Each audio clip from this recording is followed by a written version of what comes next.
And welcome everyone to today's News Tonight, the weeknight news show where we're joined by special guests and our lovely patrons to discuss the day's gaming news. I'm your host, Derek Bittner, and I'm joined as always by my good friends and GVG co-founders, Steve Bowling and Ash Polson, along with some guy you might have heard of, just here or there, Greg Miller of Kinda Funny Games, here for our 100th episode. I don't know how we did it, but we did it, so welcome, Greg. Glad you can make it.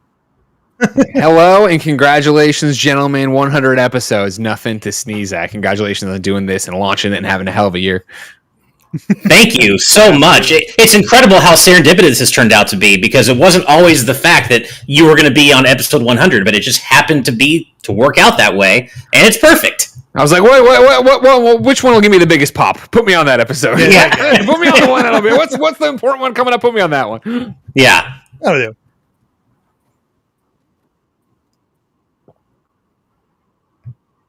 Absolutely. I know, Hell, right? Yeah, yes. That's ridiculous. Yeah, that was a crazy number. You know, we were lucky enough now to be in our coming up in January in our 7th year. I guess 6.5 right now of Kinda Funny overall. But then to have it pop up on the calendar that it was Kinda Funny Games. Yeah, we talked about it in the weekly meeting. Like, but wait, what year is it? And somebody's like, oh, it's got to be 3. And I was like, it's 4. And Nick just goes, God, we're old. Like we've been doing this for so long, right? Right. Steve, sir, I believe you are still muted. Unfortunately. And, yes. And Amy tells me that the chat is not scrolling, so you might want to hit that as well.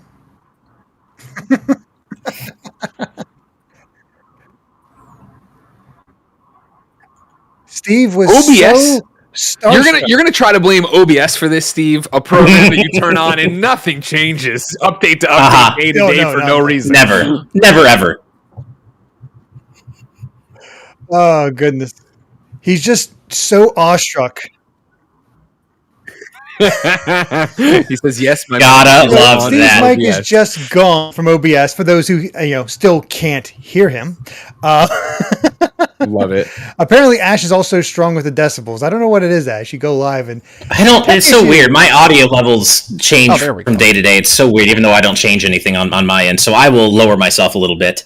I've done the way, proverbial software equivalent of kicking OBS as hard as I could, and I think folks can hear me now. Hopefully. Do the old Fonzie bang and like a.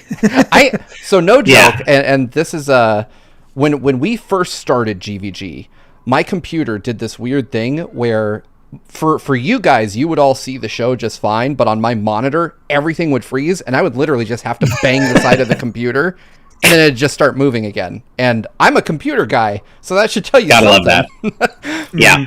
Have you done anything with patron chat yet, Steve? Because I know that's still not scrolling. Let me take a look here.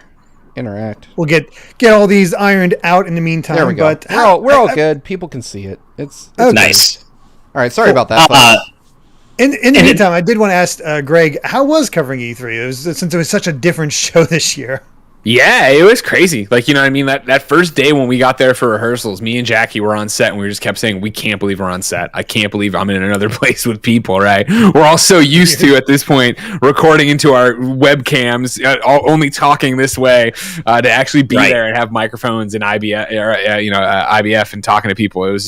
It was ridiculous. It was such a change of pace. But then overall, I thought, the show was, for me, awesome in terms of a coverage thing. It was awesome to work with Damon Hatfield again from IGN. Awesome to work with Michael from GameSpot. Meet Avali, meet Dan. And then, like to what you're saying, it is so different. Like, I like the idea of the ESA really saying, hey, we don't know. We haven't in the past known really what we're doing, but we're grabbing the wheel and trying to make this into something. And I think it's hit or miss, the four do we need 4 days of E3? You know what I mean? Like, I don't know. And you figure the ESA has so many partnerships and different people that when somebody says, yeah, we'd love a slot, they're not really, it's not like how when we run Kinda Funny Game Showcase, I go through and vet all the games and vet all the things and give you that sign off, right? Like, I feel like their partners like, we want one. Like, okay, cool. And then you get the presentation, you watch like, okay, yeah, this doesn't really match up to the Xbox thing we're doing, but like, why we're gonna help you out and do this thing, right?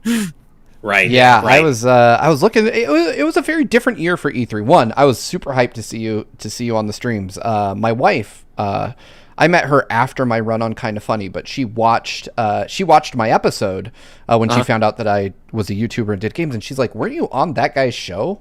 And I was like, yeah, I was once upon a time when I didn't have facial hair. She's like, dang, that's not happening again. He's too big for you now. She's like, he's too famous now. Can't. No, yeah, it was awesome. It was a really cool thing to host and a really cool thing for them to try. And I thought the content we did was great. And again, like I, applaud the ESA for bringing us in and not having us fenced in. You know what I mean? It was brought in to do what we do best, and that was to talk about this and react about this and hang out and not be, just marketing pieces. Like, obviously I knew that ahead of time. That's why I took the job. But it wasn't, hang in and be like, man, just talk only about what you loved at Gearbox. It's like, oh man, you know what I mean? Like, we're allowed to be like, that was an interesting mix, and why didn't they show this and why did they do that? Let alone to have the media partners there to really be full of people who get to flesh it out and have, the full blown, all right, Damon, Dan, Nerdist, what do you think? Right. Yeah, it was a really cool panel of hosts that they had set up, and I was impressed for it being, a remote E3. I went in not sure what to expect, not sure if I would like the show or not, but ultimately, and I told the guys this throughout our E3 coverage, it's a testament to how well put together it was that it didn't feel all that different from being there, other than not seeing all your friends, which is the best thing about E3. But other content-wise, it felt very similar. And that's the thing about it, right? Where it's you figure, we ended on Tuesday just like you normally would. Usually, right? Nintendo ends it, and it's like, guess what? The show floor is open. Everybody run out there. Let's all go. Okay, cool. Like that's how it usually works. And so, like this year to have it end and there be none of that. We were lucky to have Jeff in the Summer Games Fest have the demos all set up. There was a whole bunch of different people running Steam wishlist stuff that you get into. But yeah, not the same as, all right, cool, you've seen all these cool games, now go play them and then podcast and do interviews and talk about it that way. Get those cameras out, film them off camera stuff. Totally. Run back to your crappy hotel Wi-Fi, try to upload it all. All right, what'd you think? It was still strangely draining, though, even from the comfort of our own home, and without our feet killing us day after day. Even without that aspect, we did 10 to 12 reaction streams over the course of E3, and it was still quite draining. Of course, certainly for you, Greg, hosting every day and doing what you did. But that was the thing for me, is that I ESA, when they asked me, I was like, sure, but I'm like, I still want to react with Kind of Funny. And they're like, oh yeah, we'll give you setup. So when it would be, all right, cool, let's see what Xbox has, they'd be like, all right, you're clear. And then I would run up this staircase to sit at my laptop and then flip on Discord and then talk to my guys about it and then run downstairs and introduce the thing or whatever. Oh, that's awesome. Man, so E3 didn't really change for you at all. For me, it was still, it was definitely, it was maybe even more exhausting of coming. We'd get back to the hotel, I would have dinner, and then we would put on Ozark, and I was usually asleep by 9:30. Wait. To wake up for the 5:30 call time. Off topic, but is the new season of Ozark out? No, I never watched it. Oh, my God. I'm watching Ozark for the first time. We're about to end season 2. We're having a great time. What a show. God damn, it's so good. Yeah. I don't think I've ever even heard of it, but I'm behind on a lot of things. Oh, you got to get it. Netflix. Yep, Jason Bateman in the drug trade. That's all you really need to know. Oh, well, there you go. By the way, congrats to Hunter J in our live audience patron chat. Their PS5 just came in today. They're looking for game recommendations, and all of our patrons already gave you a bunch. But yeah, I think we would echo Ratchet and Sackboy and Returnal. Yeah, Returnal. Yep. Spider-Man Miles Morales. Yeah. So and of course FF7 Remake Intergrade. There's so much that you are going to have a lot of fun consuming. I actually just finally started playing Intergrade last night. Nice. The intermission part. The funny thing is, I only played 2 hours. Half of it was Fort Condor. It's just like, I don't know where I'm going, so I might as well crank this out all right now. And it's just nothing but Fort Condor, and it's fun. Better than the original Fort Condor, I'll say that much. Way better than the original Fort Condor, yeah. Yeah. Is that what it's like to play League of Legends? Because it feels like that's what it's like to play League of Legends, just because you have the different paths and stuff like that. In your head, just let that be League of Legends. That's all you need to know. Yeah. I agree with that. Yeah. Well, goodness. But yeah, I believe we should, even before anything else, because we got a bunch of super chats in here. I do want to read those, but we also have our always wonderful Monday sponsor, the Game Orb.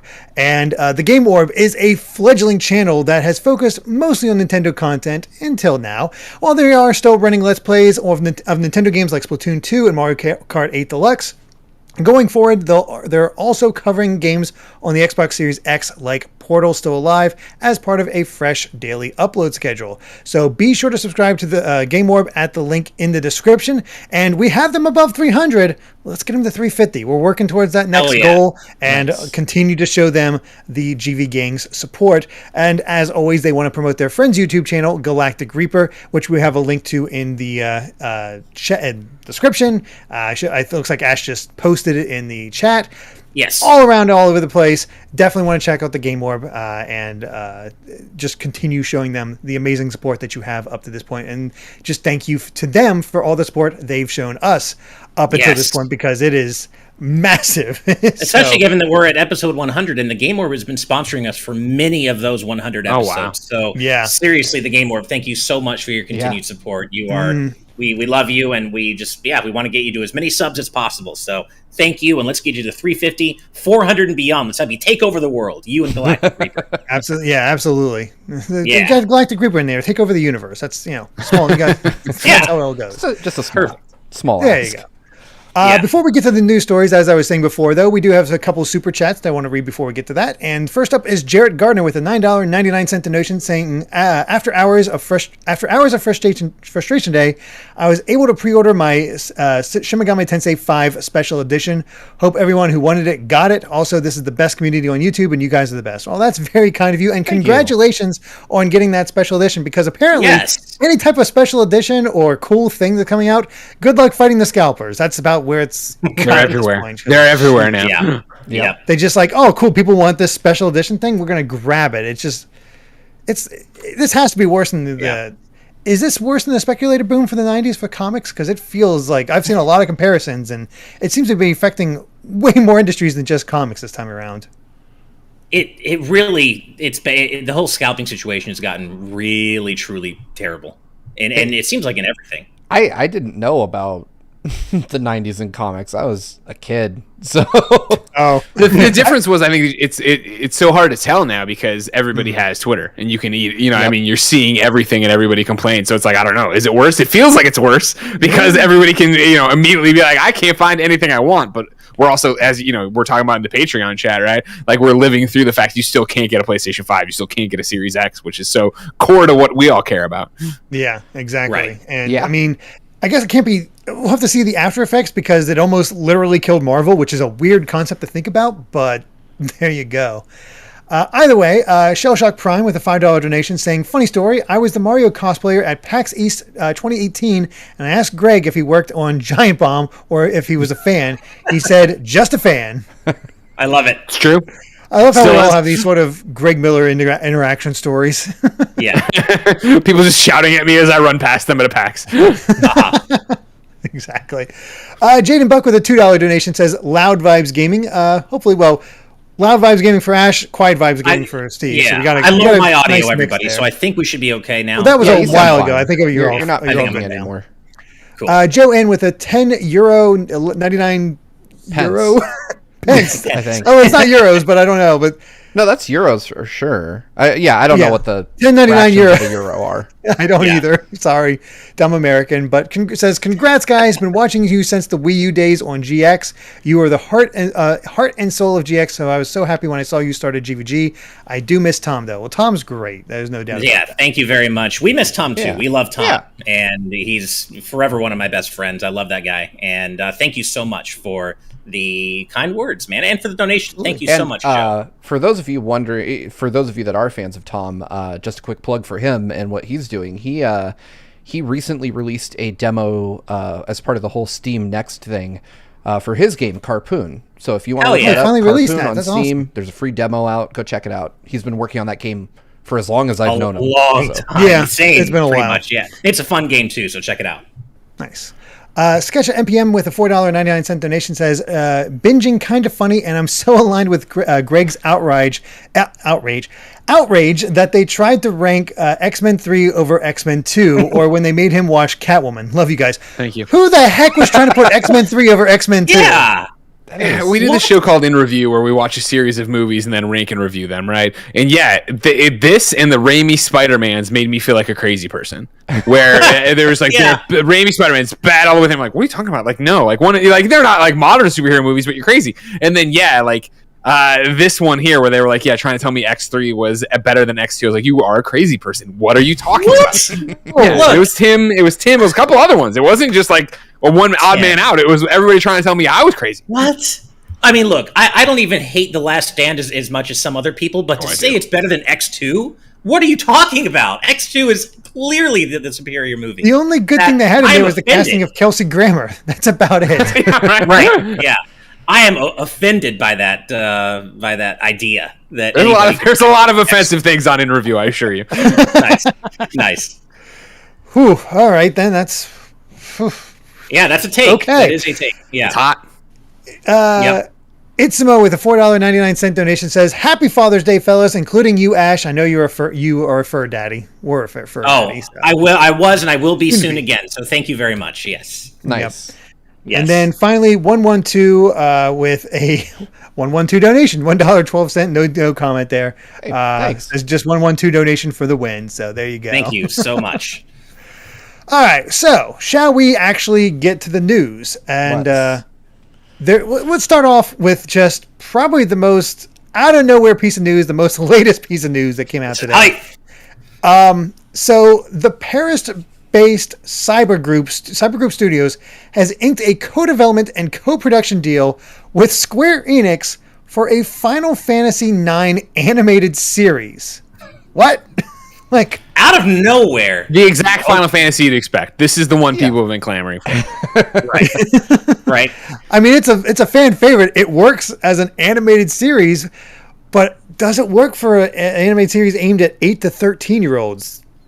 That's the part that kind of quells my hype a little bit here, because I love FF9, and then when I saw this, I was like, the aesthetic lends itself perfectly to an animated series. The setting is great, but it does get pretty dark toward the end, FF9, and 8 to 13-year-olds, I feel like they might have to, I don't know, lighten it up a little bit, which is fine in its own way, but I was kind of looking forward to an adaptation, I guess. As Master Thief points out, especially since 9 has the Vivi's existential story, literally contemplating his own mortality. That's for the kids, right? So the thing I find interesting about this now, it's a weird way to announce a show. I mean, Square Enix seems to just not be talking about it. When's the last time Square did anything normally? This is what we're announcing the show. You're Square Enix. That's true. I was talking to our mutual friend Imran about this today, and it was like, how did they seed this announcement to people? Like, all of us here on this call, like, we all get PR emails like at a rate of hundreds a day, and I didn't see anything about this until it popped up in our news doc today. And it's like, I guess some animation related blogs have this information, but they're all contradictory about whether it's a leak or it's an official press release. They all seem to have different verbiage on how this got announced. And I agree, it's it almost lends it more credence because of how weirdly it's been announced. But I don't know. FF9. I mean, I'm a casual Final Fantasy fan. I play the ones where anime dudes have giant swords, and that's about it. Sure. But I look at FF9 and I'm like, I don't know. I mean, this is not the one I signed up for. But I get that it has its fans, lots of them that aren't me, and I'm happy for those folks that this will be an animated series. But it just seems like such an oddball pick.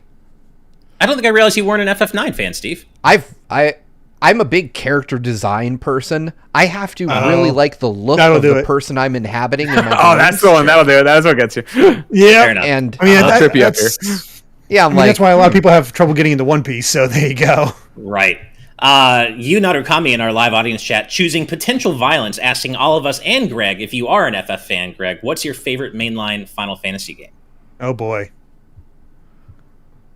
See, I'm not a Final Fantasy fan, and I've tried so many times. But what I would do is Final Fantasy VII Remake. I adored. Like I couldn't believe it when I texted Tim that when we were reviewing it. I was like, dude, like I'm all in, because I had tried so many times to play Final Fantasy VII. Through on PS1 in emulators. The versions they put out. Obviously, I had tried stuff like 15. I had tried the Lightning series. But I try them all the time, hoping it would be the one to grab me, and I never had any success. I still need to. Well, I did demos a long time ago with Destin on IGN when they did Realm Reborn, and I enjoyed what I played, but never went back to it. I have been since coerced in the past month to download it and give it a real shot, but I haven't got time yet to do it. But yeah, for me, it would be remake.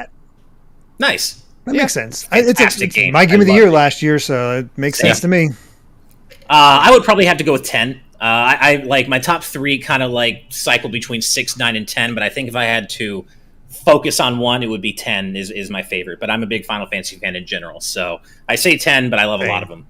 Yeah, it's hard to choose, but of the ones I played, I would have to go with 9. So if this one doesn't work, it's going to cut me. It's rough.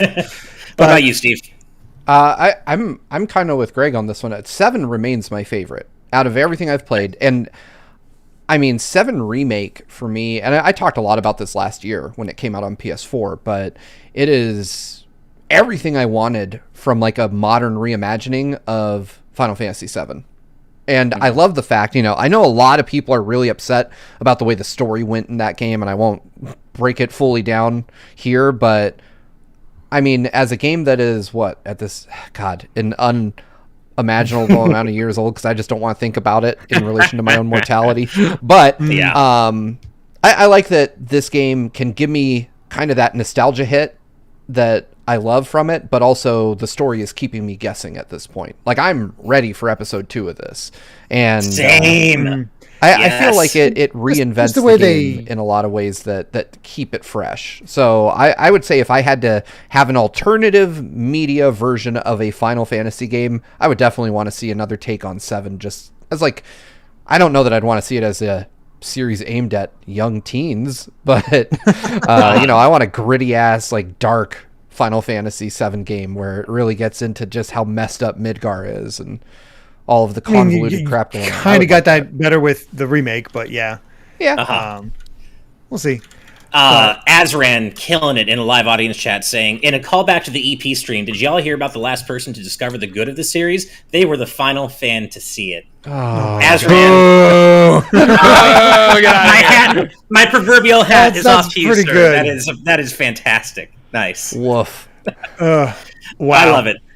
Yeah, we'll have to see if Square Enix actually says anything about this whole Final Fantasy IX series. Again, it seems to all stem from this kids screen article, and nobody really knows how to take it, but we'll see what happens. And what an odd choice. Like, do you just call it Final Fantasy IX and confuse people, or just Final Fantasy... I don't know. Fantasy, the one with the weird-looking cat person, which is also like half of all of Final Fantasy. Rolls right off the tongue. Yeah. There you go. Yeah. You just described a lot of Final Fantasy 14 players. yeah, exactly. Oh boy. Well, let's go ahead and move on to the next story, which is a nice, good bit of, let's go trolling here. I hope it's not just trolling. Konami has revealed a Silent Hill skateboard. Just as more Silent Hill merch is being teased in a new newsletter that with the words that all it says is the wait is about to end. What that means, but you get at the very least, you're getting a skateboard. I mean, Stop doing this. Stop. Why would you do this now in the middle of all this abandoned? Is it a Kojima game? Is it Silent Hills? Just stop. Everybody, if you're Kojima, if you're Silent Hill, just stop. If you're Konami, stop. Just let's get out of here. Let's just let these people make this game and see whatever the hell it's going to be and get out of here. I just want to see Silent Hill return in some way. Not any way, because we've seen what handing Silent Hill to the wrong studios can result in. It's like Silent Hill Downpour, Homecoming. Not so great, but God, if I could get a new core Silent Hill game that is true to the first 3 games in the series, I would be so hyped. But Konami, just stop dodging this question. Just say, are you doing it or are you not doing it? We don't want a skateboard, man. We want a game. A Silent Hill pachinko machine. Because that might that could easily be the next one you get too. Yeah, they can join Castlevania with that what is it, erotic gameplay action or whatever they said for that. Yeah, if you look up the Castlevania pachinko machine, there's like erotic action or something like that. It's weird. Yeah, it is. I remember that. All right. I love Stag Nasty here because Pyramid Head, more like Pyramid Shred. Wow. I like that. Which all I'm imagining is just Pyramid Head laying down on the ground and you just like ramp off of his face. I mean, why not? I didn't know. I feel like this is just such a weird situation. Like, where Greg was talking about it's what Blue Studio and abandoned, and people were like, what was it? Somebody Blue said the Square, right? studio head's name. Blue Box. Hassan Blue Box. Yeah. So people were saying the studio head's name, I think it's Hassan, like somehow translates to Kojima. If you translate it in Turkish, it comes out to be Hideo or whatever. Or that's what it was. It's like people are. It's enough to make the Smash community jealous. Like the way these folks are connecting these points together. But I honestly think it's all smoke. I don't think Kojima is involved with Silent Hill. I would be surprised. I don't think so either. I mean, because folks dug into that, and what was it like? Blue Box Studios has years worth of failed Kickstarters that haven't come to fruition, and I mean, the problem is that they had one Kickstarter that they stopped because they got private funding, and they say they've been funded by PlayStation since 2015. 2015, of course, when like Kojima, it's like it's like it gets worse. Like right as we were going live, Jason Schreier tweeted he has an interview with the guy from Blue Box. All evidence suggests that Hassan Kahraman, the man whose game fans suspect maybe a Hideo Kojima conspiracy, is a real-life indie developer. But after an hour-long interview with him today, I left with more questions than answers. It's like, come on! That is a heck of a tease. That's good on him for that lead. Yeah, 100%. I mean, I feel for the Silent Hill fans. Like, I get it. Like, I'm grasping on the hope of that rating of Castlevania Advance collection. I know, so it's man. just like, give me that. I will say I'm not a Silent Hill fan. Y'all know that I don't like spooky games. I'm a complete coward. But I'm in this for the mystery at this point. I just want to see this whole thing unravel and find out what's left. Like I'm addicted to the drama surrounding this more than anything else, just because I want to know, like, is this just a really clever person at Blue Box, like intentionally pushing fans' buttons, or if it is Kojima, this is a long ass game he's been playing at this point. Yeah, I will imagine it is. At this point, go ahead, Greg. No, please. Go ahead. All right, so at this point, I honestly think it's just that they've painted themselves into a corner where I think the initial reaction when they put up Abandoned and everybody was like, it's a Kojima game, like the quotes everybody ran with were like, IG and everybody else was like, it's not, and this sucks, we've been working on this for so long, and now everybody's misrepresenting our work to be this. But then I think they got over that initial reaction, we're like, wait a second, like, this is great publicity that people care about it. So then they did the whole, our game's name's going to get revealed, and it starts with an S and it ends with an L. And then that blew up, and then they saw people start to really get their hopes up, and I think now they're trying to reel it in, but I think it's just too far gone.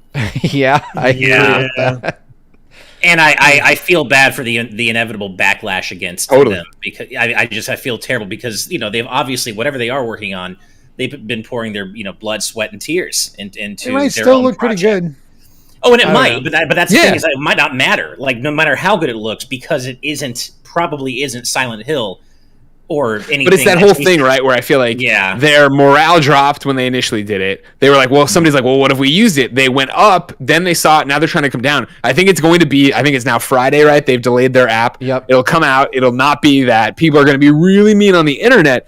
But you can't deny that by the time we get to releasing this game, more people will have heard of this game because of this whole thing. And like in the end, it's going to be, hey, this was all for the best for us as game developers. But the short term is going to be a rude awakening on Friday when it's officially not a Kojima game. Unless it's a Kojima game.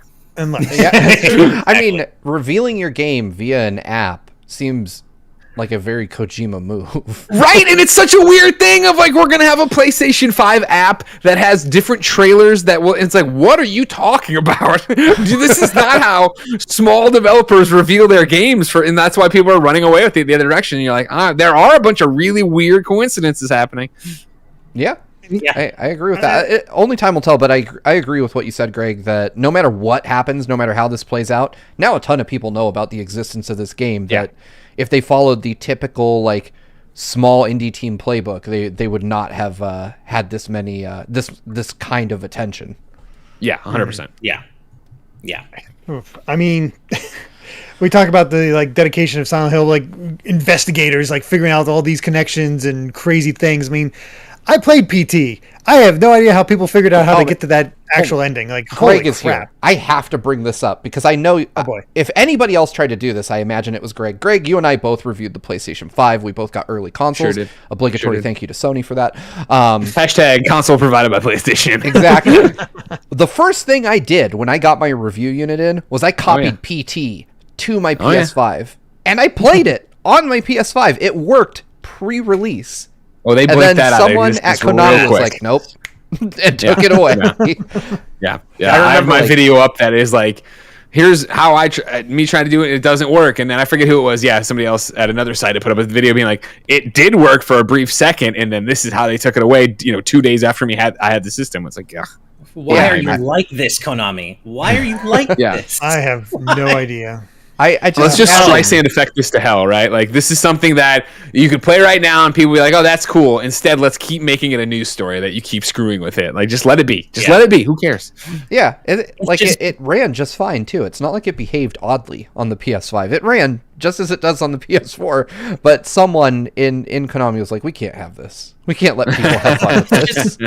It's one of the saddest stories, modern Konami, where they were and where they are now. I miss 16-bit and 32-bit era Konami so much, and of course that's not a hot take. Everybody misses that version of Konami, but God, if you had told me that years later this is what would have become of Konami, I would never have believed you, and it sucks. I'm going to be honest with you, as probably the oldest person in the chat. I didn't give a shit about Konami in the 16-bit era. Super Nintendo Konami, I didn't care. It was Metal Gear Solid that really made me care about Konami at all. And then, I got into other games of theirs later on, but I did not even notice their existence. I probably played their games, but I wasn't really thinking about them until MGS1. Steve, man, choosing violence by writing off Turtles in Time and Buster Busts Loose. I'm not saying those were bad games. I'm saying that, if you had asked 13-year-old Steve Bowling, like, hey, who made that Turtles game you like? I'd be like, I don't know. But if you asked 15-year-old Steve Bowling, who made Metal Gear Solid? I'd be like, that is Konami. Right. Yeah. I got you. Well, before we move on, we got some more super chats. First up from XA with a €2 donation says, hey, I'm a huge fan of yours and first time live. Well, welcome. I'm glad you're able to make it live. That is awesome. Yeah. And then Grantles with a $5 donation says, can't wait for the Castlevania bicycle next. There's a pun in there somewhere. Don't give them ideas. It'll happen. Oh, goodness. Well, I guess we should just continue this hope train, especially in Ash's case. Here we go. So let's go ahead and move on to story number 3. All right. So Capcom is seeking licensing partners for Mega Man's 35th anniversary in 2022. And this is significant because when they did this back in 2016, they got Mega Man X's 25th anniversary, and again in 2020 for Battle Network's anniversary. And I think even then it was basically every time I've done this, we've got a collection. So this gives Ash further hope. I hope there's something going on here. I mean, look, when the last time there was an anniversary stream, and that doesn't directly relate to them, seeking partners, but if they're seeking partners, that tells me they're going to celebrate it in some way. And when they did an anniversary stream last time, we got Mega Man 11. So I'm hoping this means that they're planning some sort of thing, some sort of celebration, something for his 35th anniversary. And I don't know. I've learned not to get my hopes up when it comes to Mega Man, but we know they're happy with the sales of 11 in the various collections, so I'm just going to cross my fingers. And the company, Capcom, did issue an official statement back in March asking fans to remain patient vis-a-vis Battle Network's anniversary, saying, COVID messed things up. Please be patient. So maybe there's still something coming on that front. Of course, E3 had nothing, but I'm just crossing my fingers over here, hoping that we're going to get something for Mega Man's 35th anniversary. See, I'm not going to lie. Years of reporting news in the gaming space has made me a huge cynic. When I read something like this, I'm like, okay, so we're getting some T-shirts. Capcom is gonna license out the likeness of Mega Man for some toys and some shirts, and that's what this story means. But I do agree that there's more to come, most likely. But I would caution folks, because I always tell folks, like, don't read between the lines when it comes to gaming news, because oftentimes there's nothing between them. So, expect merch. That's what I'm going to say from this. Just expect Totally. merchandise, Totally. but don't like put hopes and expectations on the developers that they'll deliver your dream Mega Man collection, because this does not say that. Well, we just got done telling people not to get their hopes up for Capcom's E3 presentation because, again, they told us exactly what they were showing. Mega Man wasn't on it. Was Mega Man in the presentation? No. So it was this being delivered to you by the man that wore a Mega Man helmet throughout the presentation. He had to be ready. To keep hope alive. He's but, like, I just need to make sure in case I wanted to manifest. In case it happens, I wanted to manifest hope. Exactly. But the problem was that you didn't have your E-Tank mug and your Mega Buster. Your wearable Mega Buster. You didn't go strap a magnet to your head. You might have had a better shot. Yeah. Sorry, guy. You're right. It's my fault. There was no announcement during the Capcom E3. I didn't wear enough Mega Man merch. Yeah, but well, speaking of Mega Man merch, there's a little thing not related to this, but kind of, I guess, a next to it. Whatever. Basically, Mega Man Legends is having its OST soundtrack coming to vinyl and. The heck did this start? Audio cassettes? When are cassettes coming back? I didn't know this either. Why? And actually, I just ordered... I love Ship to Shore, because some of you know, I collect video game music vinyls. I'm a big video game music fan.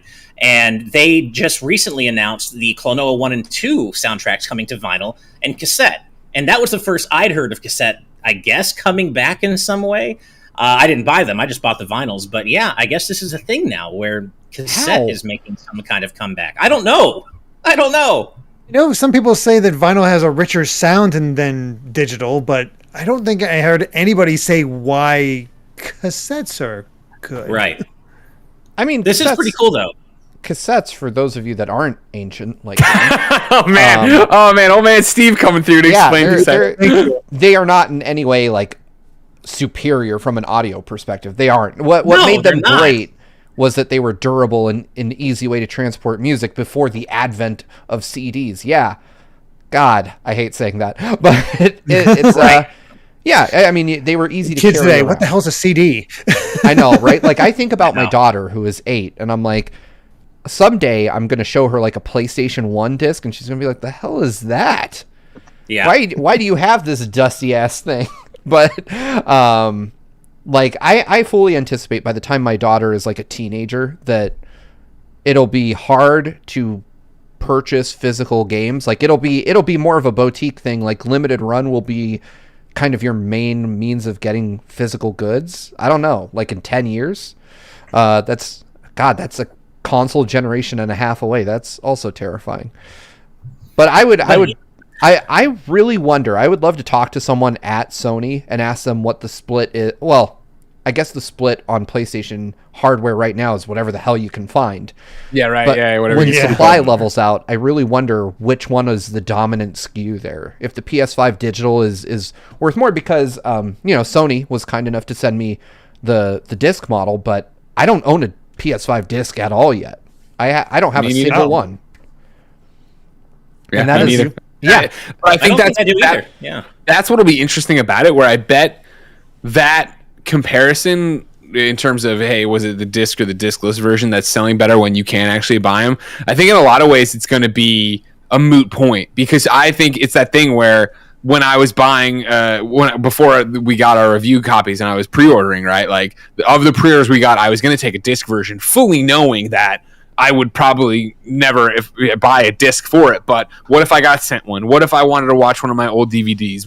A million what ifs. Exactly. Like, well, it's $100 extra.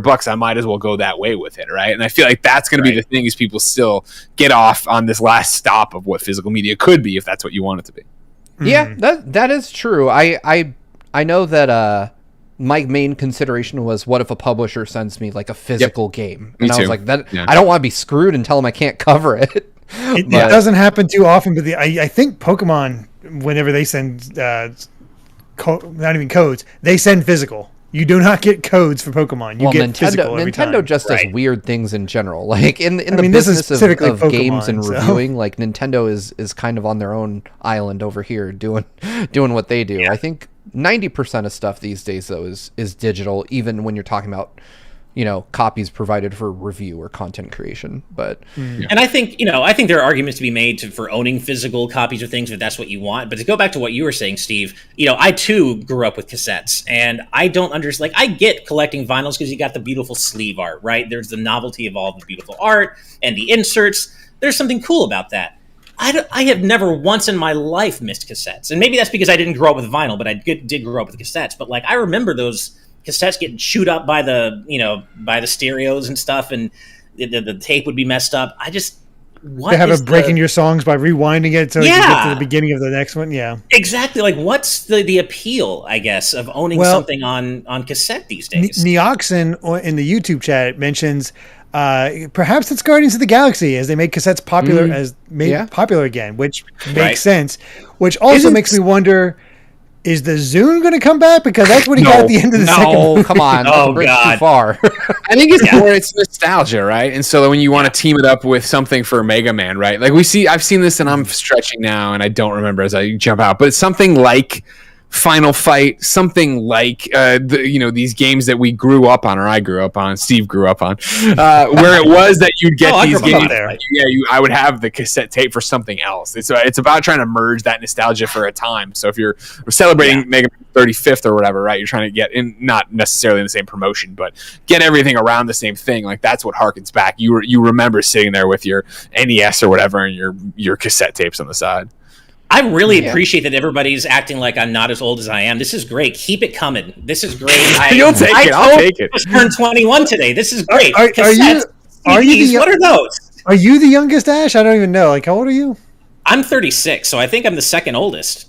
I think Steve is the oldest. I don't turn 36 until September, so.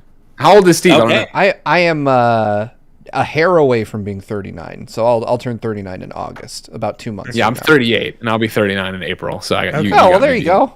Yeah. So. This is nice. I have never been the youngest. What the heck? Now. I love this. Okay, this is cool. Whenever I hang out with one of my friends, I'm often the oldest. I'm like, oh, this is great. Okay. Well, I guess to bring things back around, it is really cool though that this is the first time Mega Man Legends' soundtrack is going to be available in North America ever. No. And the first time since '98 that it's going to be available in a physical format, including Japan. So it's just really cool if you're into Mega Man music, video game music. Sure. And it's as Proto Dude says, this comes from Proto Dude's Rockman Corner, as he says in his post, it's always good to see official Legend support because it's Mega Man Legends, which Capcom likes to act doesn't exist most of the time. So this is nice. This isn't a game that ever happened. Yeah, exactly. We don't talk about that. Well, speaking of good music, let's go ahead and move on to our next story. Nice segue. Thank you. Actually, before I even get it, let me do the thing. I forgot to do our super chats. I'm so sorry, guys. Oh. Either way, the story. You ruined it. You ruined it. You blew it. I'm sorry. Anyway, the story itself is Sonic Team's Takashi Iizuka has been talking a lot about Sonic Origins, the return of Sonic 3 and Knuckles, and even hoping that the new Sonic game in 2022 will lay the groundwork for it like Adventure did. But who cares about that? Let's go to the Super Chats real quick. Alan Wilkinson with a £2 donation. Yeah.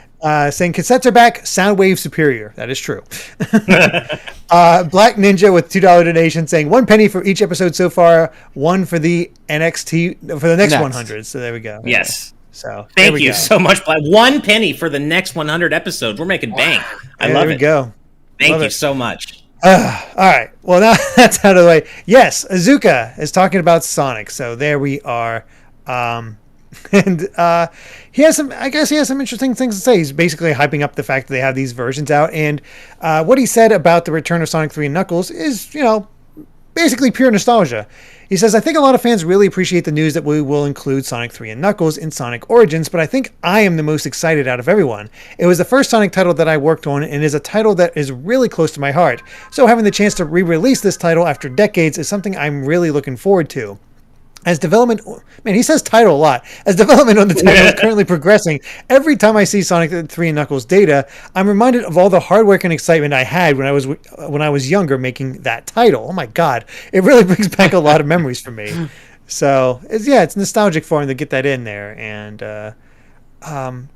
just basically him talking up Sonic Origins. But I'd say the more interesting thing is him talking about Sonic 2022 and basically saying how he hopes it lays the groundwork for Sonic games for the next, for the future, in the same way that Sonic Adventure did when it came out 20 years ago. So let's see if that actually happened. That's high. That's a high bar to put yourself on. I was going to say even looking past, people have varying opinions on how well or how not well Sonic Adventure is aged from a gameplay standpoint. But just in terms of the legacy it's carried on for over the years, in terms of what Sonic Adventure represented for the franchise and some of the mimetic qualities it has turned out to carry, that's trying to get Sonic, I won't say the actual name, I guess, but the next Sonic 2022 game on that level before it's even out yet, that's a high bar to set. Yeah, I feel like you got to shoot for the stars, right? You got to go out there and try. I guess every game you're making, right, you want to hit that level. I mean, it's a lot. That is true. A lot of talk and a lot of time. To put that out into a fan base as into Sonic as the Sonic fan base is, you say something like that is going to chase you down. But you hope he understands what he's saying. Yeah, well, I feel like. Oh, go ahead.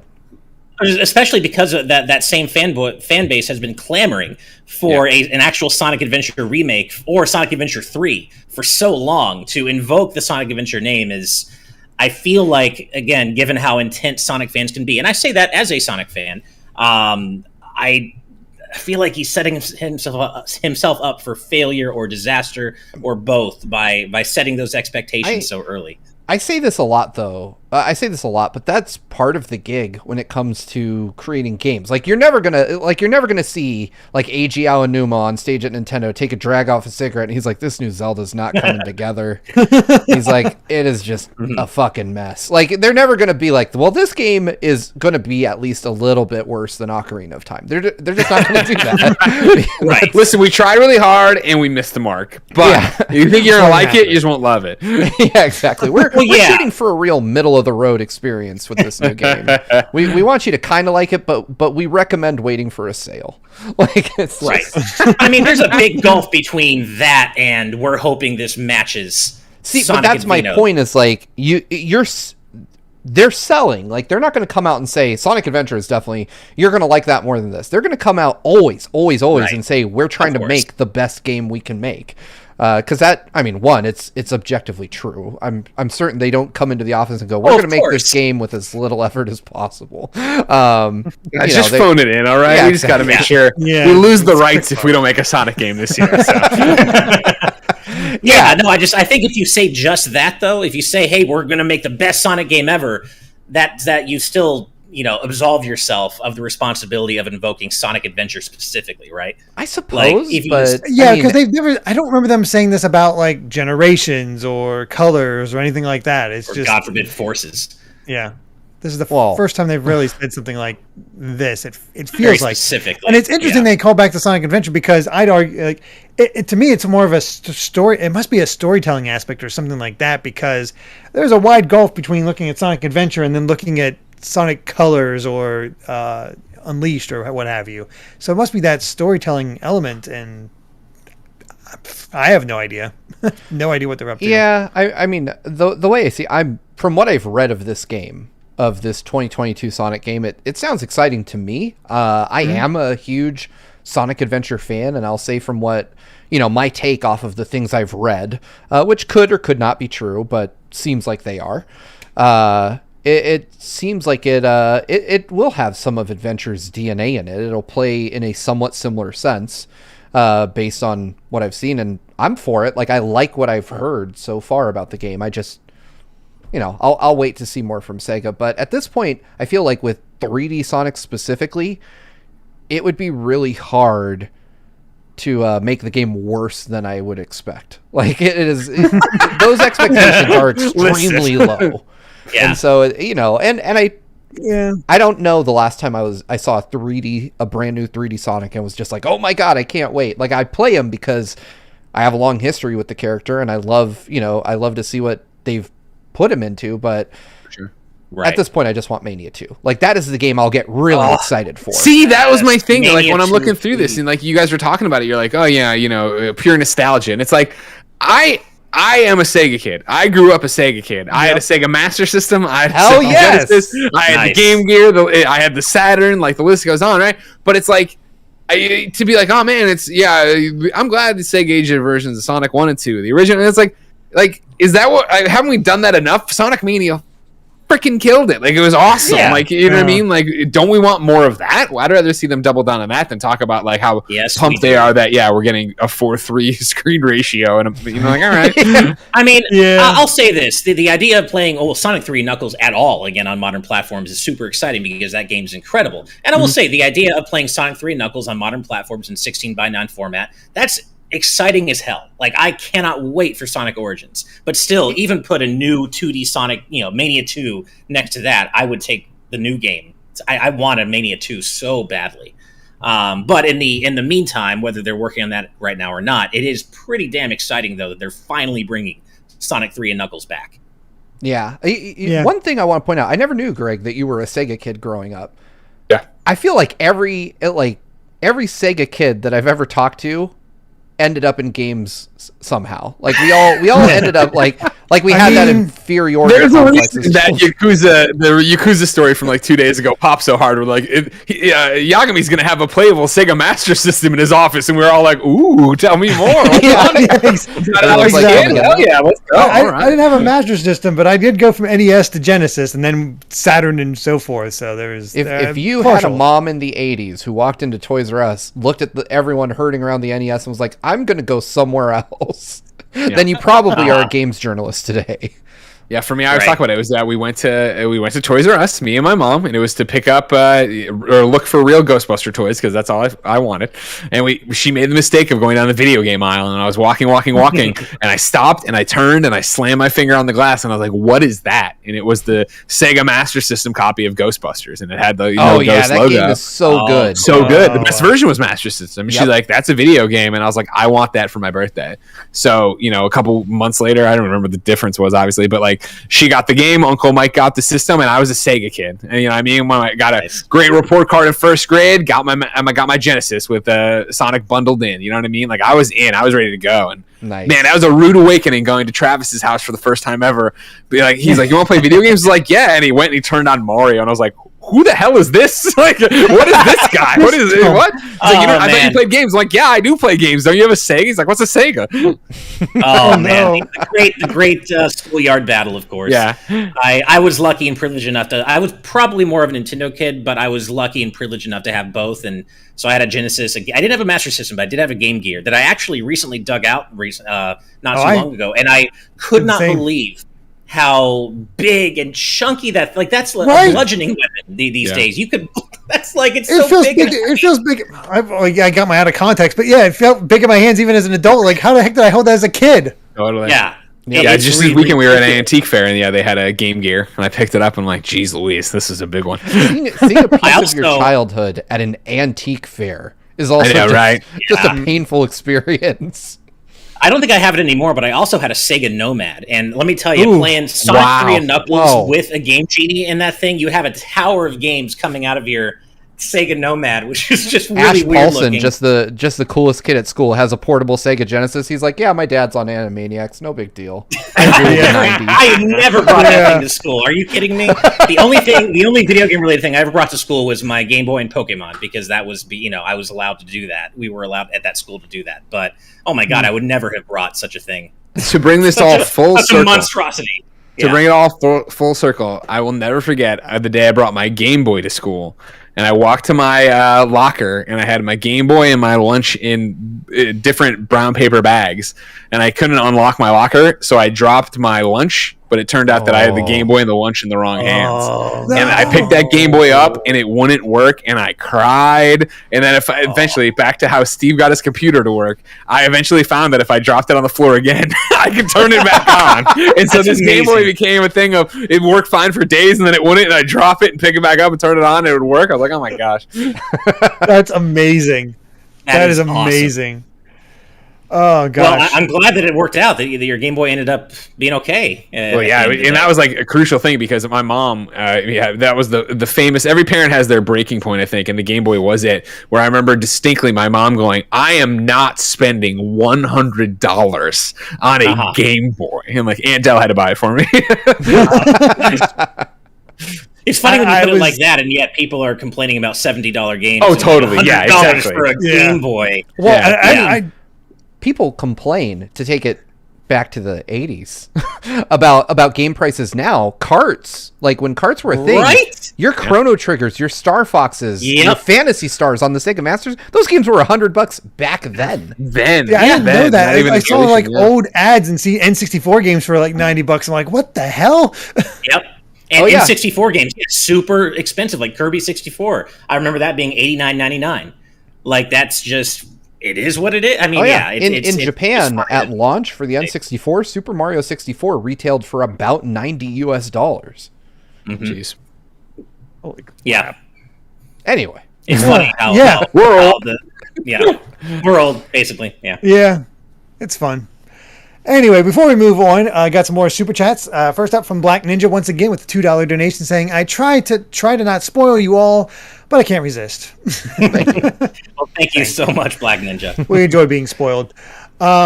Nathan, the future voice actor, with a $7.77 donation, says, "Happy 100th episode. You guys positively impacted my life. Being in the GVG community helped me grow so much. Ash, get ready to lose in Mega Man 7 soon." So there you go. I am a challenger.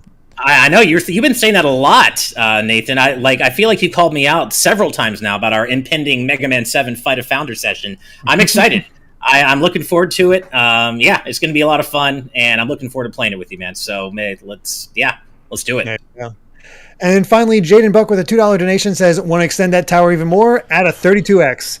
Oh, God. I had a cousin who had basically that entire Genesis monstrosity. Tower is what it was called, baby. Exactly. He had the Sega CD add-on, had the 32X. That's how I first saw Sonic CD and Knuckles Chaotix. I'm like, what are these? And I look at what's on top of his Genesis, like, I don't want that. I will say one of my favorite things that I've received in my career covering games is when Sega sent over the review unit for the Genesis Mini. They followed it up with like a little plastic, like just it does nothing, but you can. They recreated the whole Tower of Power for the Genesis Mini, and they only sent it out to Games Media. So, like, you can't buy it. It's just a weird, useless, but really cool add-on that they sent over. Yeah, we all marked out at the office for that when that happened. Me and Tim were like, "Oh my god, they did this!" And I remember all that stuff. I remember, and that was like such a. You think now with like Xbox and backwards compatibility, but I remember when we got the Genesis. And they had the adapter that you could play all the Master System games with it. And my parents being like, "Well, this is just a good deal because your entire library comes over." And like, well, we could keep the other system too, but like at that idea, right, of like my toy, these video game toys, the way an adult, in 89, 88 would have thought about that, right? Of having multiple Master System and a Genesis laid out in the entertainment center, like totally preposterous. Instead, we'll buy this monstrosity that we shove into the top of the Genesis to play Ghostbusters and then Ghost House. Yep. Ghost House. Right. The card, never forget. Wow. All right, well, let's go ahead and move on to our next story, which is all about I don't know. I don't even know how to transition to this one. It's Tekken. Fair enough. It's Tekken. Tekken, it's here. In the latest episode of Harada's Bar, Tekken director Katsuhiro Harada, he has his own talk show, I ended up talking about Tekken X Street Fighter, and he revealed that it was about 30% complete before the project died, mainly because of the low sales of Street Fighter X Tekken and how well that went over. So he said, "We were working really hard on that. We really were. Wish we could show you the models and stuff. We had really nice models. I really wanted to show them Chun-Li. I wanted to show you guys all the characters." And they basically just comes across as this huge, disappointing missed opportunity. And it makes me wonder, like, would Tekken X Street Fighter have been better than Street Fighter X Tekken? I don't know. Oh, okay. We answered the question. Great to know. There you go. As long as they didn't have the gems, yes, I think that it would have been a shoe-in for that whole gem system did not go over well for Street Fighter X Tekken. So I feel like if they had dropped that for Tekken X Street Fighter, it would have been a pretty easy shoe-in. One thing that's really interesting about this on the Event Hub's article is that in the episode of Harada's Bar, apparently it was alluded to that we've already seen Akuma's model from Tekken Cross Street Fighter, and it actually looked a lot like what he looked like in Tekken 7, which makes sense. So that's pretty neat. I guess in a way, a relic of what Tekken Cross Street Fighter would have been and looked like did survive in Akuma's model in Tekken 7. So that's pretty neat. I always posited that when they added Akuma to Tekken 7 that was essentially like an unofficial cancellation of the game publicly. Just because, I mean, the way these deals work, and they have to work out the contracts for using Capcom's characters in their own games. So I'm sure that they had to go and rework that deal somewhat to get Akuma into Tekken. But I stopped counting on this game coming around 20. I gave up on this game a long time years ago. I think everybody did. I guess that's why it's interesting to hear it come back up again. Like, I think we all assumed it was just canceled and gone, and that was it. And of course, it is. But it is interesting just to hear Harada-san bring it back up for any reason. And for any reason at all. Why would you do for any this? reason at all. Well, yeah. And I wish we could get a little bit more insight onto what exactly led to its cancellation. We never will. But my guess is that it was just maybe the chilly response to Street Fighter Cross Tekken, and maybe it was just decided it wasn't worth moving forward with that. I do have to say, though, I appreciate the fact that he runs his, like, personal brand out of a bar. That is that is 100% what I want to do with my life. I want to talk about video games. I want to drink, and I want to eat chicken, and that's pretty much all of it. So if I could somehow combine all of those into an actual thing that people watch, I would. Well, guys, today's news tonight would probably be no more. Guys, I gotta leave. I live my dream of just broadcasting from the bar. Exactly. I need a plate of chicken wings and someone to listen to me ramble. Oh, dude, I'd come work with you. I'm there. There we go. Yeah, there you go. I know. I'm going to take this off topic for just a sec, but I remember when I did Kind of Funny Games Daily with you, we chatted for a bit, and you were workshopping a concept for a show in which you would travel around and eat chicken wings. Yeah. And I was like, this sounds like my goddamn dream. Right? Yeah. And Winging it with Greg Miller, dude. That's the whole reason there is a Kind of Funny. The entire reason there's a Kind of Funny is that I went to VidCon while I was still working at IGN, fell in love with YouTube, and I was like, I want to make a show called Winging It with Greg Miller, where we'd go to PAX, we'd go to whatever, and then I would stay an extra day, bring a cameraman in, film a show where I eat chicken wings in that city. And I was like, the problem is I don't know how to edit video and I don't know how to use YouTube. So I'm going to start my own channel, and then I will do other shows to get to Winging It with Greg Miller. And that was where I made Oration, and I made Conversation with Colin, and then we made the Game Over Greggy show, and then we started having too much fun making content, and then Game Over Greggy became Kind of Funny, and here we are. I love it. Yeah, I was. Still haven't made the Wing show. One day I will. Yeah, you had stopped off for a meetup in Phoenix, and at the time I was working like 2 miles away from where you were going, and I was like, I bet if I took like a half day off, I could run to like the best chicken wing place in Arizona, grab them, and bring them to the meetup. And I was like, but the meetup's out of Portillo's. That would just be rude. Yeah. It'd be like in college. Someday, if you're ever in Phoenix, I will show you the best chicken wings in America, hands down. 100%. I'll be back. What's the place called? It is called ATL Wings. I'm looking it up. Which is nice. Ironic, the naming, considering I'm in Phoenix. But they are. I can't bring someone to Phoenix without insisting they eat there. Steve, whenever you do come out here to visit me in LA, I'm taking you to a place called Michindak. It's a Korean fried chicken place that is just to die for, and you're going to be so happy you tried it. Absolutely. Oh man, you're going to be. I love that I'm so addicted. My mouth is literally watering. I know. We at obviously need to shoot a pilot of this show with Greg at some point. Yeah. Yes, exactly. I guess to bring things back to Tekken Cross Street Fighter really quick, I do think it's really cool. There's something romantic about the fact that in the end, Tekken Cross Street Fighter did happen, and it's called Super Smash Bros. Ultimate because Kazuya is going to be in Smash. And so in a weird way, that actually did happen. You know, Ryu and Kazuya. It's even better now because it's Tekken Cross Street Fighter Cross Fatal Fury. Yeah, which is really damn cool. Smash Ultimate is basically Mugen at this point. Like, basically, it is a 13-year-old's fighting game mashup dream. 100%. Yeah, like I've said this on Twitter before, but if like you showed my 15 or 13-year-old self, whatever, the roster for Smash Ultimate, I don't even know. There's no way. No way. Who the heck are these? I probably wouldn't believe it. Yeah, exactly. Yeah. And of course there are some that would be like, who are all these characters? But it would be impossible to believe. Oh yeah. Yeah. All right, Classic Metroid Kip does point out that Tekken 7 has Street Fighter and Fatal Fury 2, so I forgot about Geese and Tekken 7. point. I think My Shiranui is in Tekken, or Terry is? No, Geese Howard. Oh, Geese Howard. Jeez. Oh, okay. I remember that. I distinctly remember the reveal trailer for him. I think it was at I'm blanking on it, but the one big fighting game scene that Ash always goes to. I don't know why I'm blanking on it now. Oh, Evo. Evo, yeah, it was at Evo, where it was him just doing his one move and just the entire crowd shouting, "Predictable! Predictable!" Yeah, It's like, Evo's so much fun. I can't wait for it to come sometimes back. the fighting, I don't understand. I'm not in the fighting game community, but it'd be really funny to see it. Watcher TL points out that Mai is in Dead or Alive, which that seems that's a fit. Yeah, That's a fit. that's where the not so good boys and girls go. I just want to say cheers to Bolt Mouse X in the YouTube chat for calling out Rival Schools, because hell yeah, Rival Schools is bomb. Love that game, and Capcom should do more with it. There's a lot of things they should do more with, but we'll see if that ever happens. Well said. Yeah.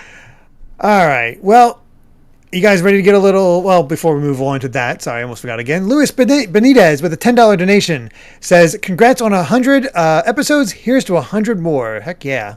Thank you much, Luis. Thank you very much. It's really unbelievable. But another thing that I find kind of unbelievable. Nice. Story 6. So, Sony's Jim Ryan says the company supports and encourages crossplay across consoles. Of course, Jim Ryan says this. Yeah. Yes. He also fully believes that old games are worth keeping around now. It's almost like, we got bad press for this. I should change my opinion. Yeah. Funny that. Yeah. This is just damage control, the news story. I mean, of course, that's what they're going to say now and act like that was always the case when it definitely was not. But I'm glad that it seems that all the, outrage finally led, not toxic outrage, but just all the pushback from consumers that we want crossplay. It seems like it's finally worked. Sony's finally kowtowing to that, and we have seen more games supporting crossplay on PlayStation, and that's a good thing for everybody. 100%. Yeah. I mentioned it on Twitter the other day, but I played No Man's Sky with my friend on his PS5. My wife was on our Series X, and I was on my PC. And it was awesome. I loved it. I wish we could have that experience across more games. And I do think that Sony has been on the wrong side of history with this one, but it does seem like they're coming around. And the problem is, right, based on what we've seen from the Apple Epic thing, right, is that they've come around a little bit. And there's still this thing of they have this, we're still number one in terms of consoles, right? And if you're going to do this, fine. But if the stats get back to us that, they're buying other stuff on Apple or Xbox or whatever, but then playing more on PlayStation, we need a cut of that. And that's what what Epic's doing with them in Fortnite, right? But you can look at Borderlands 3, right? Where Borderlands 3 came out and it's crossplay, finally, everywhere but PlayStation. And Gearbox threw 2K under the bus and was like, this is a 2K decision. And then 2K hasn't given an answer and PlayStation haven't given an answer, but the answer is going to be that it's the same thing. And they're like, well, no, this is not only is it like whatever the money part of it, what a headache. What a headache now to watch every cross-platform player and be like, all right, cool, this person's spending 80% of their time on PlayStation, but they bought it on Xbox. Crap. All right, hold on. It's these little archaic things that are still tripping it up, which suck. Right. Yeah. They actually have a bit in this article about that whole thing with Borderlands 3. Ryan was actually specifically asked about this, and he replied that he didn't want to talk about a live business issue with a long-standing partner, but stressed that its policies are consistent across all of the publishers. See, they're consistent, meaning that that what they did to Epic is probably what they do to everybody. Sure. Yeah. Yep. I don't know why this is so fun to me. Probably because I'm 12 years old. But my favorite take on Jim comes from our live audience chat. Rob Arman X saying, "Jim can support my nuts." There you go. Right out there, Rob Arman X. This is why he didn't want you to have cross-platform play. Remember, he's thinking of the children originally. He was worried about the children, he said, when he didn't want Fortnite to go everywhere. Right, exactly. Yeah. Too good. Oh, goodness. I will say the one thing that is really disappointing about this for me is my PS5 is my favorite place to play multi-platform games right now. The experience with I rave about this. It's the dumbest feature on the PS5, but the mic and the speaker and the DualSense are fucking phenomenal. They are great. And I like the idea that I can just be voice chatting with my friend as we're playing a PS5 game and not have to wear a damn headset. So it makes it, that feature alone makes it my de facto place to go to play with other people if I want to talk to them while I play. Hell, I even watched the season premiere of Rick and Morty on YouTube TV in a party chat over my, with my DualSense acting as like a bridge between me and my friend as we both watched. I just really enjoy the multiplayer experience on PlayStation. It's just a shame that they do have this weird archaic system for crossplay. It would be nice if I could just assume when I pick up a game that if my friend has it on another platform, I could play it, but it is still very much a case-by-case basis, and that sucks. Yeah. I'm still super stoked to see what happens, probably next year, but even beyond that as the relationship grows with Discord.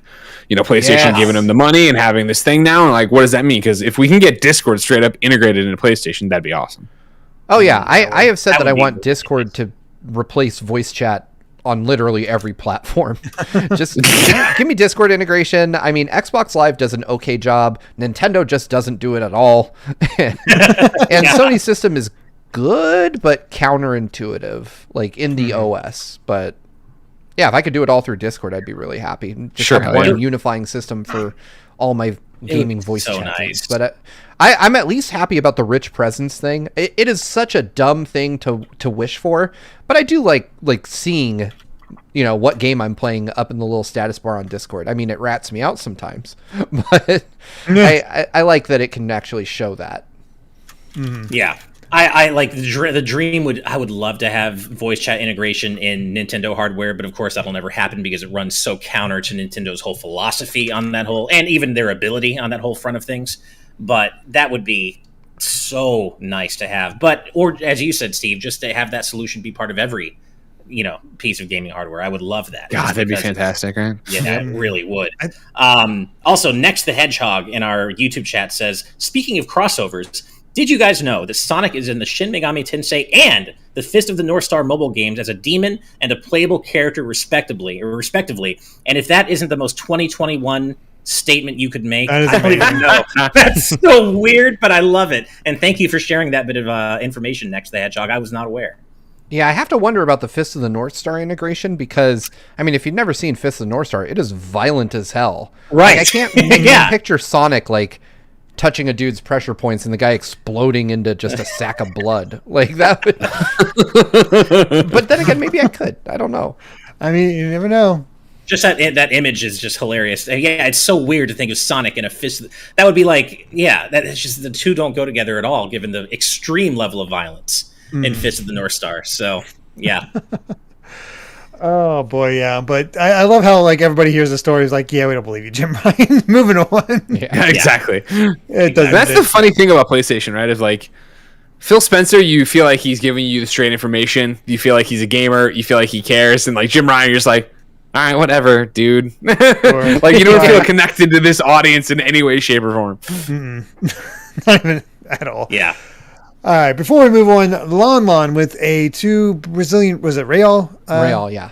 Real, thank you, Steve. Says, congrats on 100th. My bosses are cool peeps. Well, appreciate that. I don't know if we're technically his boss, but we've hired out a few times. Take the promotion. Yeah, there you go. Sure. Well, thank you very much for that, Lon. And yeah, I mean, we're just happy to have you along to help us and be with us on this ride, man. Thank you so much. Mm-hmm, absolutely. So, next story is playing coy, but by this point, looking at it recently, it's like, the cat's basically out of the bag on this one. So, EA's Motive Studio is reportedly working on the revival of an established IP that will be announced next month during EA Play Live, and reportedly will make fans happy. And basically, more and more has come out since then. So if you want to be surprised, here's your clue now to try to duck out for a bit. But that established IP basically is almost confirmed to be Dead Space. Woo! Which Yeah. good. I enjoyed Dead Space 1 and 2. I did not bother with Dead Space 3, but I enjoyed 1 and 2. Man of culture. Yeah, I didn't hear good things about 3. I played a little bit of 1, and I always wanted to play 2, but as Steve and I have talked about, he's not a fan of creepy games. I very much am a fan of creepy games, and Dead Space I thought was great. Yeah, I adore Dead Space 1 and 2. And I think, I'm Dead Space, with fandom, I feel like you're either all in on 1 or all in on 2, as it went a little bit more actiony, 1 being way more survival horror. I loved Dead Space 2. That was like the perfect combination for me of horror and agency. I was super excited to hear this. Of course, who's working on it? Visceral, long gone. One of the people who's doing it, Glenn Schofield's over at Striking Distance now, who's working on Calypso Protocol, which is a spiritual successor to Dead Space. So it's like it's Dead Space in name only, but it's exciting to see EA take it on, and you hope they actually give the resources and energy to making it correct and it's going to have such an uphill battle of living up to what Dead Space was. Oh, absolutely, especially because it almost has to be like, do they go Dead Space 4 or do they reboot this thing? I don't know. I think they reboot. Yeah, I could see that being the case. We're so old. Like the people who play Dead Space right there, like, I don't know, the kids these days, do they even know what Dead Space is? I mean, it did come out pretty soon after Resident Evil 4. The funny thing is, I always hear from so many people, it's like, Dead Space is so scary. I'm like, really? Like, I never got scared by the game because I just have this thing, if they give me a good weapon, I'm pretty good to go. And that opening, plasma cutter? There was a specific trophy to beat the game with just the plasma cutter, and it is entirely possible to do with, honestly, it's almost easy mode, because all of a sudden all you have to focus is on that thing, and it becomes so powerful. Yeah, all right, cool. Nice. Yeah. If it is a reboot, I would like to go back and try it again. I do tend to be okay with the survival horror games that, like Greg said, lean more into the action aspect of things. So I'm excited to see what this is. But if it's, well, I'm a coward. If it's too spooky, I'm out. But Steve, I want to see a stream of you playing Silent Hill 1, 2, and 3 with the lights off, headphones on. No, nothing to take away the horror element of those games, because I don't know that I can document that for the internet to have forever. That would be. I would like to do something for Halloween. I would probably, like, during spooky season, pick up a game I probably normally wouldn't play otherwise, like Eternal Darkness or something like that, and freak myself the hell out. I'd recommend Alien Isolation. Good stuff. Is Alien Isolation the one that had the really bad AI that was fixed with like a single typo? No, that was Colonial Marines. Marines. Yeah. Okay. Isolation was the good one from, I think it was Creative Assembly. And, God, that game's really good. Longer than you expect, too, but it actually had some legit moments for me. And it seems like it's really scary based on what I've seen of it. It just seems really, especially if you're, again, doing the whole experience. Like when I play horror games, I really try to do at night, lights off, headphones on. That's how I played Fatal Frame Maiden of Blackwater, and I found it extremely effective. Nice. So, yeah. Is that one worth it? I want to play it. I missed it on Wii U, but obviously now it's getting the, multi-plat approach. I would say yes. I really like that game. I reviewed it back on Game Explain. I really enjoyed it. I think it's scary as hell. It's a solid representation of Fatal Frame's gameplay. Story is interesting. You definitely do have to deal with tank-like controls, which is kind of endemic to that style of game, I guess. But in general, yeah, I fully recommend Maiden of Blackwater. Cool. I'm going to check it out and hope they're going to re-release the others. I have Fatal Frame 1 through 3 on PS2. I haven't had a chance to really play through them. 1 and 2 are great. I haven't played 3. I played 1 for a stream, and I kind of got stuck because I ran out of camera thing, and my health was too low. I was just like, I was just like, well, I have to either get really good or something, and it just wasn't happening, so I had to stop. Yeah. Which is unfortunate, because I was really enjoying it up to that point, but oh well. Before we move on, Titus Malvolio with a $6.90 donation. Thank you so much. Nice. Very nice of you. Been playing the 2D Metroids in chronological order before Dread. Beat Zero Mission yesterday without thinking. What's your favorite 2D Metroid game? Super. Oh, that's mean. Super. Fusion's close, but it's Super. Yeah. I mean, again, the recurring theme of this episode being how ancient we all are. That one just arrived at a time in my life where it has this kind of lasting impact. You know, I remember sitting on the floor of my room playing that game, and it was one of the very first Super Nintendo games I ever played. So I was like, you know, like Greg, I grew up with a Genesis, and then some 3 years into that generation, my mom brought home a Super Nintendo, and I ended up going to the local Hollywood Video, again, I'm old, and rented Super Metroid. Just, that was the first game that just kind of had this sense of atmosphere that I couldn't shake, that it stuck with me. So yeah, I mean, Fusion is a great game, and I think if I looked at it in a more critical way, in a non-emotional sense, I would probably go there, but Super Metroid just, it's part of who I am at this point. Oh, yeah. No, I mean, Fusion is a fantastic game, and I have all the love in the world for it, but Super just, it hits different for me. A funny story, actually, a little bit of an anecdote here, but when I was a kid playing Super Metroid the first time, I remember I was stuck for a long time in Meridia, right? And probably and that was before the internet, before, you know, you could just go up and look on GameFAQs or whatever. So I was stuck there for quite a bit, and the Nintendo hotline was too expensive to call. So I was stuck, and I remember while I was stuck in Meridia, I got hit by a really bad stomach bug that stayed with me for days. And there was one night where I'll never forget it. In that kind of weird space between being awake and being asleep, I was just kind of half dreaming of Super Metroid, of Meridia, and I dreamed up a way to move forward in the game, thinking I dreamed up something to try. And then when I was feeling well enough, I actually tried it. I don't remember what it was, but I found the way forward and was able to finally progress. Oh my God, that's an awesome I don't know. story. It was really cool. I was just so entrenched in Super Metroid, and that game just infiltrated every part of my brain, and I couldn't get enough of it. When I wasn't playing it, I was thinking of it, to the point where I dreamt of it, and I was actually able to dream my way forward in real life, which was really cool. I'll never forget it. Yeah. What about you, Greg? I've never connected with a Metroid. Really? Oh, okay. I again, being a Sega kid, my first exposure to Metroid, I should say, would have been Metroid Prime, watching my friend Kyle in college play it on the GameCube, and I totally vibed watching it and liking it, but I was never drawn to play it. And then when got to IGN and stuff and started trying to go back and play stuff, you know, now that I had everything at my fingertips, going back to Metroid and Super Metroid, both you know, through the Switch Online and stuff like that, even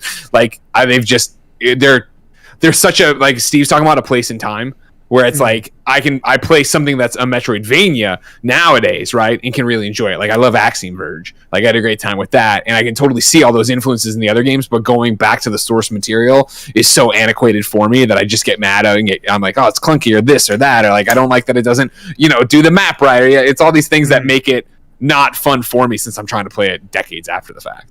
Right.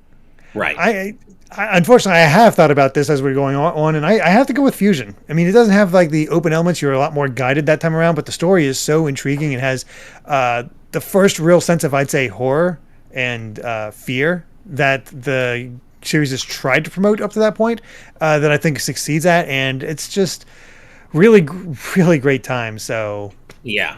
Well, and Fusion uses its linearity to its advantage. It uses its linearity to really punctuate the storytelling in a way that works, unlike Other M, which didn't work at all. But no, Fusion uses its linearity to its advantage to make it an even better game. And oh man, I just love Fusion. Oh man, I have a lot of fond memories of a lot of Metroid games. The funny thing is, though, I can't remember how I first played Super Metroid. It might have been on the Wii, because I didn't have an SNES growing up. I don't think I played it on GameCube or anything like that. So it must have been when I bought it on the Wii Virtual Console. We got you. No, I did not. I played other things on the Z-SNES when I was in college. That's how I played Mario RPG. I want to take a moment to call out our awesome community, because there's a little discussion going on in our live audience chat right now where one of our longest supporters, Top Dog, said, I played Metroid and Super Metroid for the first time a few days ago, and they both suck. Okay, obviously that's a hot take. Obviously a hot take, but you know what? Our awesome community is saying, you know what? That's how you feel. That's totally fine. You don't have to apologize, and you don't, Top Dog. If that's how you feel, that's totally legitimate. And I just love that nobody's dragging you. That's just not what we're about here. And yeah, that's how you feel, man. That's how you feel. And I would actually agree with you about the original Metroid. It was incredible and groundbreaking at the time, but I don't think it's aged well at all. And Zero Mission's a very good remake of it, but it hasn't aged well. So I just want to say I love our community. Thank you all for being here with us and representing exactly what Good Vibes Gaming is all about. So just wanted to say that.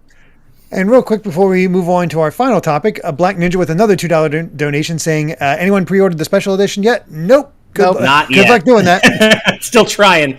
I got 4 kids, man. I don't have time to sit on Twitter waiting for merch to drop. It ain't happening. Yeah. I want it. I know my limits. Huh. Right. Well, this is interesting. Let's go ahead and move on to our last topic, which is mysteriously vanished. It is Psychonauts. No, I know it's there. The vanishing part is the other thing. Oh, so Double Fine's senior producer Kevin Johnson says that no crunch was involved in Psychonauts 2 development. But I click on our link to look at his tweet. Yes. I was going to mention that when I was getting the slides ready for the show. I pulled up the VGC article that had the text from it. I'll read that out real quick. So the tweet, the now deleted tweet read, fun fact, Psychonauts 2 has had no crunch. The team has been amazing, and I'm proud to have been part of something so special that's been made in the schedule we set forth. I think you'll have fun, too. And that came from Double Fine's Kevin Johnson, who originally tweeted that and has since removed it, which... Uh-oh. Yeah. Well, that's a bit awkward. Yeah. Oh, you didn't crunch? Get in there. So you gotta get in there right now and do it.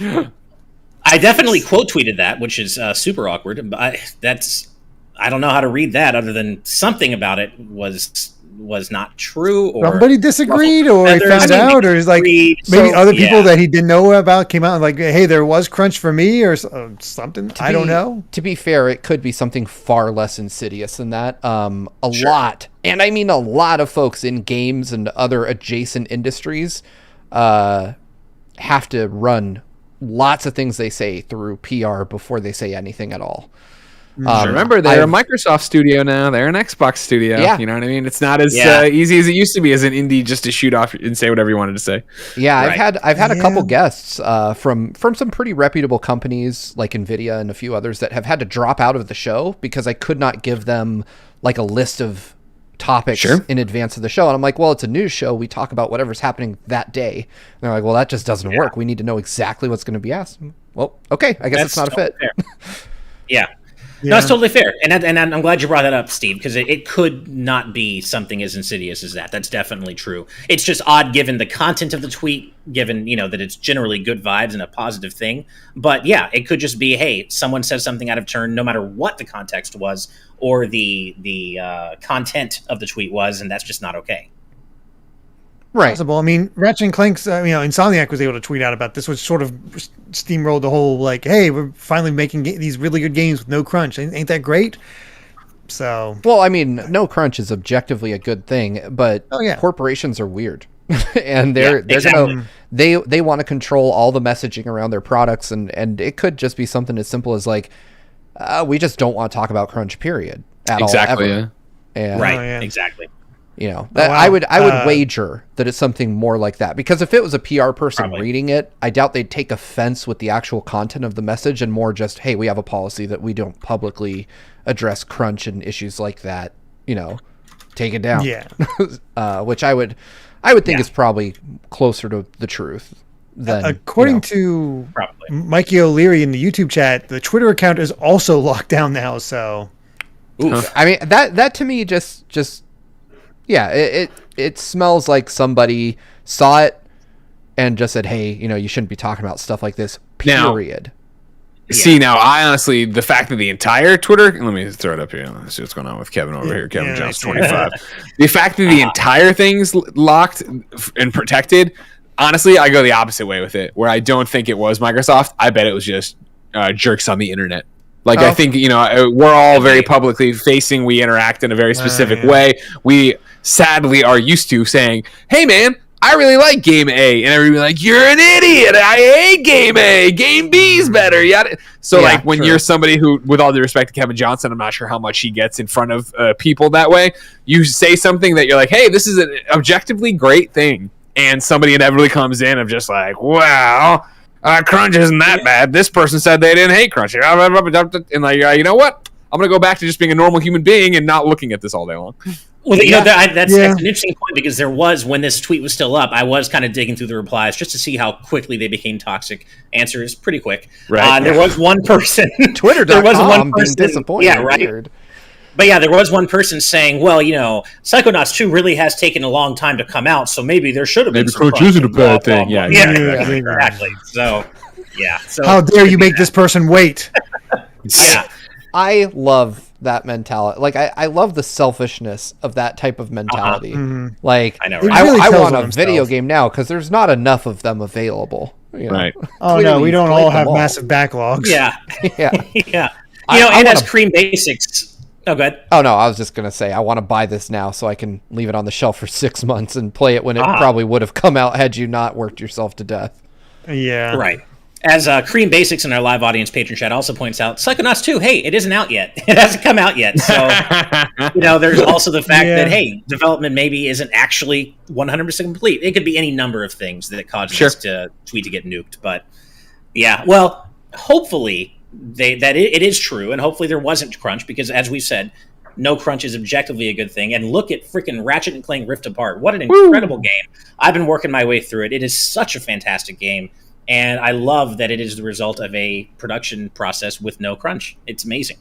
A little bit of side news on that. I did see a report that said that it actually sold better in its second week in the UK. So nice. I think it's finally getting that word of mouth and Ratchet really Clank taking is off. Which, an incredible God, game. And finally, I'm someone who game, didn't really care about the franchise before Rift Apart. So I'm glad to see it is successful and that it was built and developed in a healthy way. 100%. Yeah. Cool. All right. With that, I believe we've covered all the major headlines from today's news. But before we sign off, Greg, I mean, there might be somebody out there who doesn't know where to find you at. So why don't you tell them where we can find you? My name's Greg Miller, and I work on a YouTube channel called youtube.com/kindafunnygames. We do a number of programs, but if you like news shows like this one, maybe check out Kinda Funny Games Daily, where we run through the biggest video game news stories each and every day. You can find it on youtube.com/kindafunnygames and podcast services around the globe each and every weekday. Awesome stuff. Greg, thank you so much for being here, man. It's been a true pleasure having you on the show, and we'd love to have you back anytime. Thank you so much. Thank you so much for having me. Well, you guys got to cross over more often. You got to come do Games Daily and stuff. Yeah. I'm in anytime, man. I thought about that. And I've been on it once. Yeah. I've also been on Gamescast and Games Daily one time, and I thought about it when this pandemic started, and I was like, you know what? It's easier than ever to do that show. Totally. Yeah, right. Every show is this now, just talking into this. There you go. No, I had a blast talking about, I think it was Jedi Fallen Order with you guys. And we did daily, and then we did, so that was a lot of fun. You want to know what is almost heart-wrenching is I've been on Kind of Funny Games Daily once, back when Jared was part of the crew, and that was a couple years ago at this point. And do you know what we talked about? We talked about the Switch Pro. Like, that was the crux of our episode. It's gonna happen any day now, I bet. Yeah, exactly. It hasn't been waiting that long. I do hold the honor of being on the show on the day that PSN name changes got announced. So, that's a huge one. Then there you go. Yeah, you nailed that. Part of Kind of Funny history. Part of video game history. There we go. Yeah. Oh boy. Well. Oh my goodness. Well, before we sign off and thank the patrons, got a couple more super chats in here. Oh my God. Mwape Mulenga with a $5 donation saying, Greg, I got to know, since you have the Superman logo behind you, thoughts on Superman and Lois? Oh man, I really dig it. Yeah, since they did that mid-season break, they did weird, after like 4 or 5 episodes, I have the other ones stacked up. I haven't watched them yet, because I don't know how about you guys, but I'm very much a video game guy. So when it comes, I watch things with my wife, and she's pregnant, so she goes to bed about 9 o'clock. And she does not like Superman and Lois, so I'll watch that by myself thing. But whenever I'm by myself, I just want to play games. So I let them stack up until I have to do some kind of chore or or whatever, and then I do it. But the ones that I watched for that first half of the season really dug. I really like Bitsy and Tyler being Lois and Clark. I think it's a really cool, as somebody who burned out in the CW shows, like I was huge on Smallville, and then did the Arrowverse for quite a while, but eventually it was just like, I can't keep up with this, and they keep repeating stuff. The fact that it is so different, the fact that it is just like, what the Kents move back to Smallville, Superman's doing his thing, let's make it more about a family drama rather than the will they, won't they, drama they're used to for romance. I dig it a lot. Nice. Right. But, awesome. And Mwape, thank you for bringing that up, and I apologize in advance for this, Greg, but I was actually going to mention that, and this tells you everything about my mindset. When I first saw that Superman logo behind you, the colors are washed out on my end, and I was like, oh, is that a Chaos Emerald? And then I realized, of course, it's Superman. I realized it later.